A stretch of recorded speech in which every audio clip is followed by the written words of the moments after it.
my name is Sienna Boyd. I am the community rep at Rancho Family Medical Group.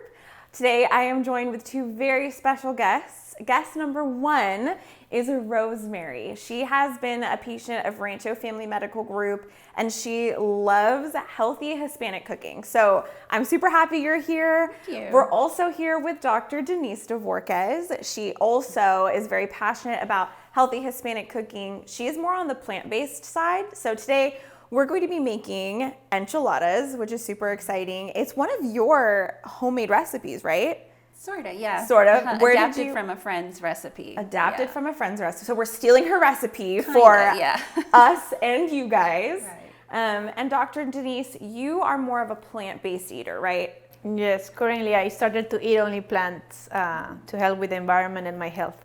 Yes, I love that. So you're going to help us adapt this delicious chicken enchilada recipe to your diet and the diet that you're recommending to a lot of your patients, right? Yes, correct. All right. Well, let's get cooking. What do we do first? All right. Okay, so the first thing for enchiladas is you want to make the sauce. Okay. And so basically, the sauce is just 3 tablespoons of chili powder, red chili powder, and 8 tablespoons of water. So you mix this really well. That's already mixed, right? It's already mixed. Okay. Yeah, we've already done this for you ahead of time. Awesome. So once it's already mixed well with the water, then we're going to go ahead and combine it with the tomato sauce and some garlic. And cool. Let's get over here. Get us started. Dr. Denise, you are more than welcome to be the sous chef on this one. I'll just watch. So that one. Yeah, go ahead. You can turn the burner on, however. Right, the front. And so we should use low heat? Yes, medium low. All right. Okay, and so we have a 1/3 cup of avocado oil. Avocado oil is probably one of the healthier oils that you can use. correct. Oh, nice. So, Okay. Yeah. And then we also have 4 cloves of minced garlic. We've already done that ahead of time. And so what we're going to do is we're going to brown that. So it just takes usually a couple of minutes to kind of make it brown and crispy. And then at this point, you probably want to preheat your oven also to 350 degrees. We preheated our oven, 350. That way we get the enchiladas in there all warm and bubbly when we're all done. So that's looking pretty good. That's probably about right. So let's go ahead and turn off the stove for a second. Because we're adding liquids, right? So we don't want to add liquids to really hot oil, right? Exactly. So, our mix here is water and chili powder. So let's wait for it to just cool just a tiny bit, and then we're going to slowly add your chili powder. Awesome. You brave enough, Dr. Dvorquez, to try it on your own? Yeah, I think so. So no children around you, Yes, for no sure, children. or dogs, or pets, or cats. Try a little bit. Oh. It's good.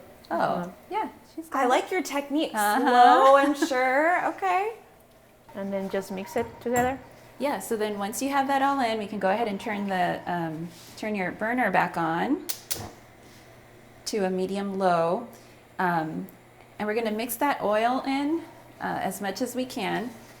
As she's mixing in the chili powder with the oil, we're going to go ahead and add 1 can of organic tomato sauce, which is probably about 2 cups. Nice. If you make your own tomato sauce at home, which is probably healthier. Yeah. Less, it is right around 2 cups. Yeah, you're right. Yeah. 15 ounces, 16 ounces. Right. Yeah. So less salt content if you make it at home. Which is awesome. I know you were mentioning to me earlier that a lot of the store-bought sauces can have preservatives and sugar, a lot of additives that you just don't want to put in your body. So one, when we're buying organic canned, that really just eliminates a lot of that, right? Yeah. And then 2, if you are making it at home, it takes out all the sugar. You can control the salt content. So for our patients who, Dr. Dvorquez, are on those hypertensive diets, who have high hypertension, want to keep that salt content down, this is great to make homemade enchilada sauce. So I see it's mixing pretty good. Yes. Okay, so let's go ahead and turn off the burner then. And then next, we're going to go ahead and add, we're adding 1 teaspoon of salt, but if you're on a low salt diet, you can just not even add that. Right? Because the tomato sauce already has salt in it. So yes. better will be not to use more. Right, and it's already very tasty with the chili powder. So yeah, and then arrowroot powder is what we're using as a thickener. Can I go ahead and add that? Yeah, go for it. Why are we using arrowroot powder as a thickener as opposed to like a normal flour, like an all-purpose flour? Right. We're doing that to keep it gluten-free. Okay. So yeah, arrowroot powder is an excellent thickener, and it has no gluten. So this entire recipe is gluten-free. Absolutely. Thank you, French, who we Yes. stole this recipe Yeah. from. I I right. love gluten-free recipes. Yes, yes. Okay, so that looks pretty good. Is the oil mixed in pretty Yes, well? I think so. Okay. And I can see the garlic also popping up, Yes. so it should be very good. Yep, very tasty. Okay, so our next step is we're gonna go ahead and oil our enchilada sauce. We're gonna do just a tiny bit of avocado oil, probably about not even a teaspoon of it, just enough to oil your pan. Yeah. I'm gonna go ahead and use a napkin or paper towel and spread it. Okay, and then next we wanna dip each tortilla in the sauce. So this is kind of what keeps it healthy, because most enchilada recipes, you fry your tortillas in order to soften them. You fry them in hot oil. We're not gonna fry them. Okay. So we're gonna take our organic corn tortillas and we're gonna dip them in the sauce. And they're corn tortillas, so that way it's not gluten, because Right. if you buy the The flour base, flour. then it will have gluten on it. Right. So you wanna soak them pretty good, and then we're gonna go ahead and set them aside, probably for somewhere between 5 and 10 minutes. And what that does is it allows the tortilla to actually soften quite a bit. Usually when I make enchiladas, the tortilla cracks.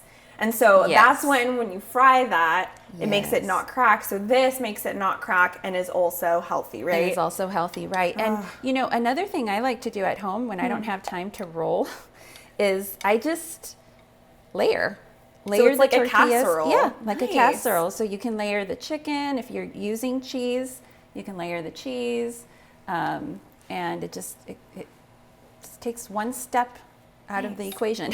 So you were telling me you have 2 boys at home who I love do. to eat. They do. As well as your They're mother-in-law. teenagers. Yes. And so They eat you're, us at a house and home.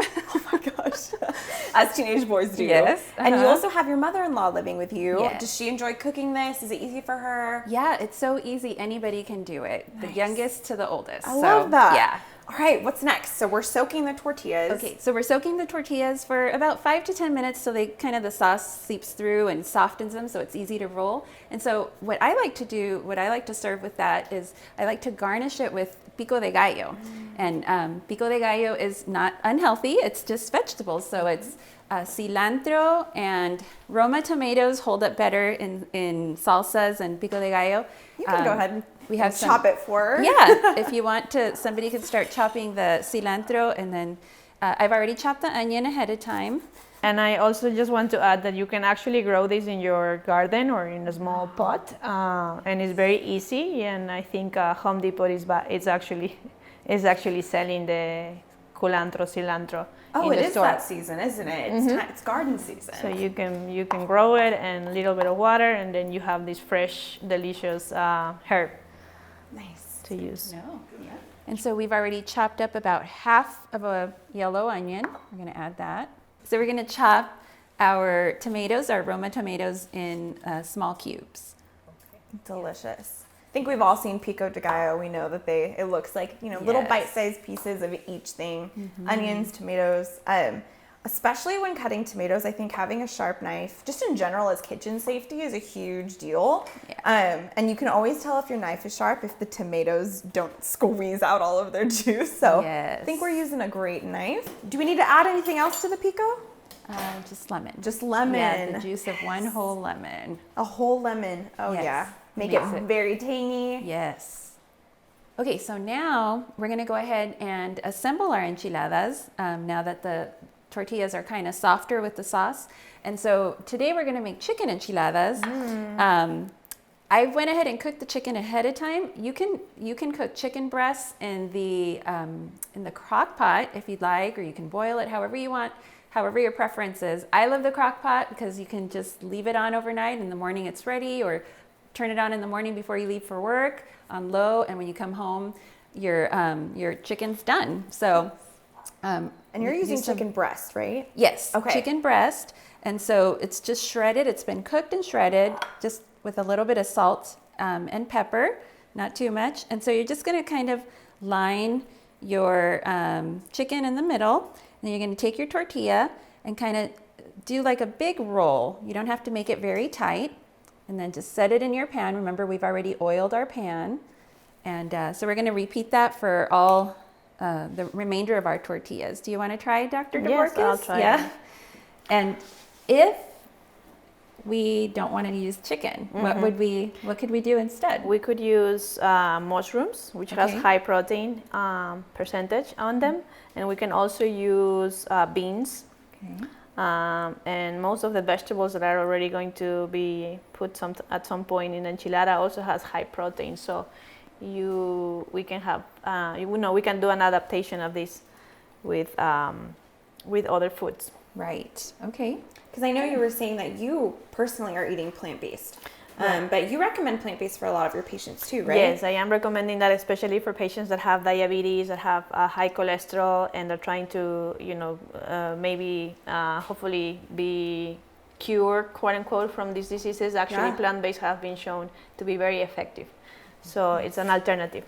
That's hilarious. It looks like they're still breaking. They so, are. Which is honestly totally fine. I know a lot of times with corn tortillas or even flour, if they break, that means that there's not as much fat in it. Right. So I think, like you said, if you even wanted to layer it, like Yeah. put the tortillas, put the chicken, the cheese, another layer of tortillas. Right. Who cares if it looks nice as long as it tastes Yeah. good, right? That's actually my preferred method, is just to Oh. layer it because it's easier and Okay. faster. Yeah. And another way to also soften the tortillas is you can just warm them like on a griddle before pouring them in the sauce. But That's yeah, a good idea. these are breaking pretty good. Yes. That's okay.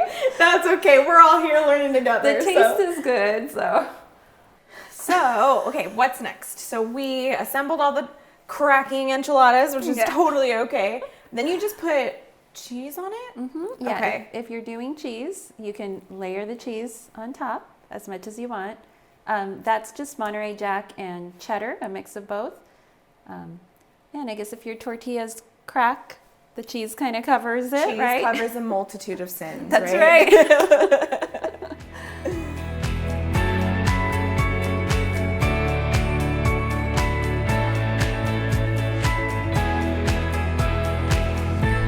Okay, it looks like they're ready to go. We've put them in the oven for about 15 minutes at 350. The cheese is melted, it's warmed through, so let's try it. All right, well, that is our healthy spin on enchiladas. Dr. Dvorquez, thank you for teaching us how to make this more plant-based. And Rosemary, thank you for bringing us this recipe. We're so excited. If you guys try this at home, let us know. Let us know any variations you made. We'd love to see you cook it. Again, this is Rancho Family Medical Group. Have a great day.